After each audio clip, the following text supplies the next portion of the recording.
किसी ने कहा था, greed is the root of all evils. लालच सभी बुराइयों की जड़ है। एक इंसान का डाउनफॉल हो या धरती का डिस्ट्रक्शन। और लापरवाही की कीमत क्या होती है? लापरवाही से हादसे होते हैं और लालच से तबाही होती है। हादसे टेम्पररी इम्पैक्ट डालते हैं, पर एक प्रकार का हादसा वो होता है कि ऐसा इम्पैक्ट डालता है जो कि हज़ारों सालों तक भुगतना पड़ता है। पूरी इंडिया की ही नहीं बल्कि पूरे विश्व की सबसे वर्स्ट इंडस्ट्रियल डिजास्टर थी ये, जिसका अंजाम आज भी भुगता जा रहा है। जितने लोग क्रोनेबल प्लांट इंसिडेंट के बारे में जानते हैं उनको ये तो पता ही होगा कि उस घटना का इम्पैक्ट 20,000 सालों तक धरती पर रहेगा।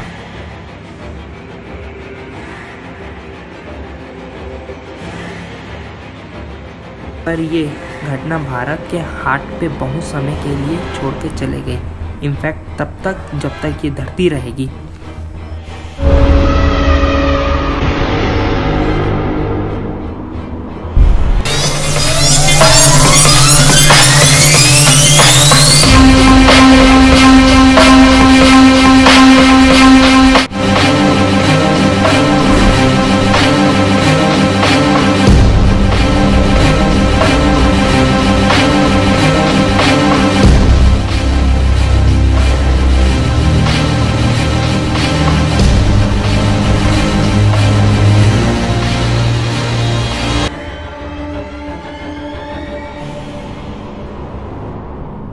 इस रात के बाद भोपाल में सनराइज तो हुआ, बट उस सूरज में कोई चमक नहीं थी। वो चमक आज तक नहीं लौटी।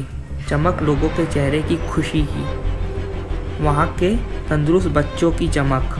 वो बाद में जाकर इंडिया के वैल्यूबल यूथ बनते, बट बन नहीं पाए। Valuable youth Bhopal gas disaster Hindustan की हिस्ट्री में एक ऐसा घाव बन गया, लिटरली एक घाव जो कि हुआ नहीं कभी ठीक होगा।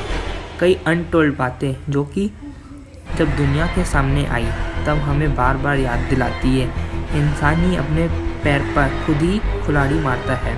2 दिसंबर 1984 की ये रात भोपाल के लोगों को ठंड की उस रात को अपने दिन नॉर्मली बिता के सो रहे थे। वो रात बाकी रातों की तरह नॉर्मल थी, बट उनको क्या पता था थोड़ी देर में उनकी ज़िंदगी में क़यामत आने वाली है। 15 साल पहले 1969 मध्य प्रदेश में, जो कि इंडिया का सेंटर है, उसका कैपिटल भोपाल, एक नई फैक्ट्री इस्टेब्लिश हुई और उस इस्टेब्लिशमेंट के बाद लोगों के चेहरे पर बहुत बड़ी खुशी आई।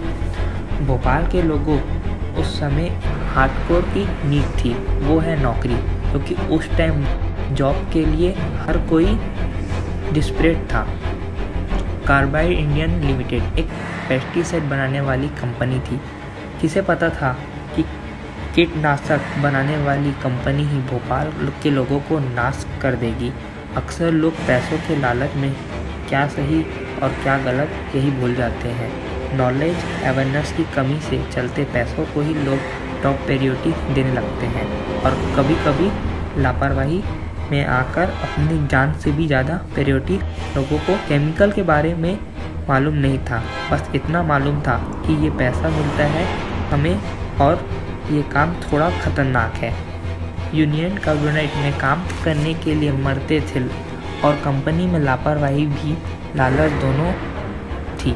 मशीन की मेंटेनेंस होगी नहीं होगी चलेगा, पर प्रोडक्शन होना चाहिए। वर्कर सेफ्टी हो या ना हो, प्रॉफिट बढ़ना चाहिए। कई सेफ्टी इक्विपमेंट को कभी इंस्टॉल ही नहीं किया गया। प्रॉफिट अक्सर कंपनी के ओनर अंधा कर देता था। कंपनी में टॉप लेवल अधिकारी अपने दूसरे इंडियन वर्कर को वेलफेयर छोड़कर प्रोडक्शन कितना हो रहा है, कितना पैसा बन रहा है, उस पर ध्यान देते थे। क्या गलत, क्या सही, क्या ज़रूरी है, ये जानते हुए भी पैसे लालच में आकर लोग अक्सर अंधे हो जाते हैं। वो कंपनी मिथाइल आइसोसिनेट यानी कि MIC बनाती थी। कंपनी इसी केमिकल का इस्तेमाल पेस्टिसाइड बनाने में करती थी। And MIC is one of the most dangerous chemical known to man. Union Carbide company इसी MIC के 42 टन से भी ज़्यादा का स्टॉक रखती थी। अपने टैंक में 42 टन केमिकल एक साथ रखना शहर के लिए कितना खतरनाक है, ये जानते हुए भी लापरवाही की गई और प्रोडक्शन हमेशा तेज रफ्तार से जारी रहा। इसलिए वर्कर और शहर की सेफ्टी को इग्नोर कर दिया। MIC पानी के साथ बहुत ही वायलेंटली रिएक्ट करता है। ये MIC शहर के बीच में एक बॉम्ब की तरह था और ये टाइम बॉम्ब एक दिन फट गया। 2 दिसंबर 1984 रात 12 बजे आसपास अचानक घरों के अंदर लोगों को अनकंट्रोलेबल खांसी शुरू हो गई। घर के एक सदस्य रैंडमली खांसना शुरू कर दिया। पूरे शहर के जगह जगह के लोग मुंह से खून निकलना शुरू हो गया। लोगों को समझ नहीं आ रहा था क्या करें, क्या हो रहा है। ये थोड़ी देर में पता चला भोपाल के सबसे बड़े प्लांट से MIC लीक हो गया है। 1-2 घंटे के अंदर वो लोग प्लांट को वो गैस 8 किलोमीटर दूर तक फैल गया। सांस लेना इम्पॉसिबल हो गया और सब कुछ छोड़कर जो घर से दूर भाग रहे थे वो रास्ते में ही मरने लगे। घर और प्लांट जितने दूर हो सके उतने दूर भागना मकसद में थे। कितना डर और दर्द था उस रात वो भोपाल के लोग ही जानते हैं। शरीर से स्किन छोड़ना लगा था और अचानक से लोगों की आंखें गलने लग रही थी। पूरी की पूरी 2 सेकंड में सफ़ेद रंग में बदल जा रही थी। सुबह 3-4 बजे के आसपास लोग पास के तालाब के अंदर डुबकी मार रहे थे, ये सोचकर कि उनके शरीर में टच किया गया गैस इम्पैक्ट कम हो जाएगा, पानी से धुल जाएगा। बट उनको क्या पता था वो गैस भोपाल के सब वाटर बॉडी को भी तेजाब बना दिया। थोड़ी ही देर में तालाब के अंदर लाशों कंगालों का ढेर लग गया। 4 घंटे पहले 12 बजे मेंटेनेंस मैनेजमेंट की कमी के चलते अचानक से MIC से भरी टैंक नंबर E610 के अंदर पानी जाने लगा। पानी अपने स्पेसिफिक जगह से लीक कर उस MIC भरे टैंक में जाने लगा। MIC और पानी का मिक्सचर, मतलब इस कहर से बचने के लिए कोई तरीका नहीं। पूरे के पूरे 42 टन MIC में पानी जाने लगा और टैंक के अंदर एक डेंजरस लेवल प्रेशर आने लगा। देखते ही देखते अनकंफर्टेबल रिएक्शन ट्रिगर हो गया। रिएक्शन के चलते टैंक के अंदर का प्रेशर हद से ज़्यादा बढ़ गया और टैंक एक्सप्लोड हो गया।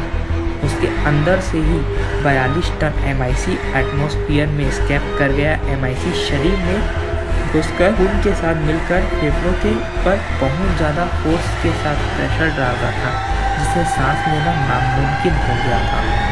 सुबह 5 बजे के बाद शहर में डेड बॉडी की लाइन लग गई। एक रात में वहाँ के लोगों ने सब कुछ खो दिया, सब कुछ। पूरे शहर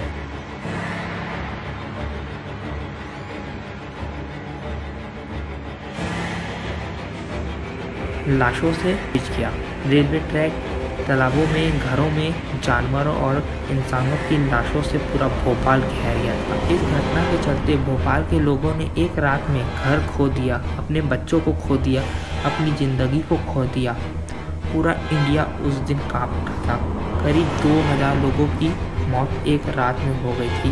लाखों लोगों के अंदर वो जहर घुस गया, जो कि उनके DNA को ब्रेक करके उनके आने वाली फ्यूचर पीढ़ी को भी डिसेबल्ड जन्म देने वाली थी। 5,20,000 से भी ज़्यादा लोग गैस के संपर्क में आए। 500,000 लोगों के जिन्स को इन्फेक्ट किया। गैस उनके आने वाले बच्चों को और उन बच्चों की आगे की पीढ़ी सब ने बीमारी को हॉरिफिक एंश्योरिंग कर दिया। आज तो है, बट आने वाली पीढ़ी के लिए भी डिसेबिलिटी की एक चैन क्रिएट कर दिया। आने वाले कुछ दिनों के अंदर शारीरिक प्रॉब्लम, न्यूरोलॉजिकल प्रॉब्लम हर एक इंसान दिखा। गैस के संपर्क में आए। ऑफिशियल आंकड़े काउंट ये बताती है 3,787 लोगों की डेथ हुई, बट वहाँ के लोग अभी भी क्लेम करते हैं कि रियल नंबर 16,000 से भी ज़्यादा है। भोपाल के आई विटनेस ये कहते हैं पहले 72 घंटों में ही 10,000 से भी ज़्यादा लाश पूरे भोपाल में बिछ गई थी। उस घटना के बाद कुछ महीने, कुछ साल ऐसी हालत हो गई कि वहाँ के लोग कहने लगे कि उस रात जो मारे गए थे वो खुशनसीब थे। बदनसीब तो वो हैं जो बच गए। डिसेबल्ड बच्चे, कैंसर, न्यूरोलॉजिकल प्रॉब्लम। भोपाल को हमेशा के लिए वो गैस ने चपेट में ले लिया था।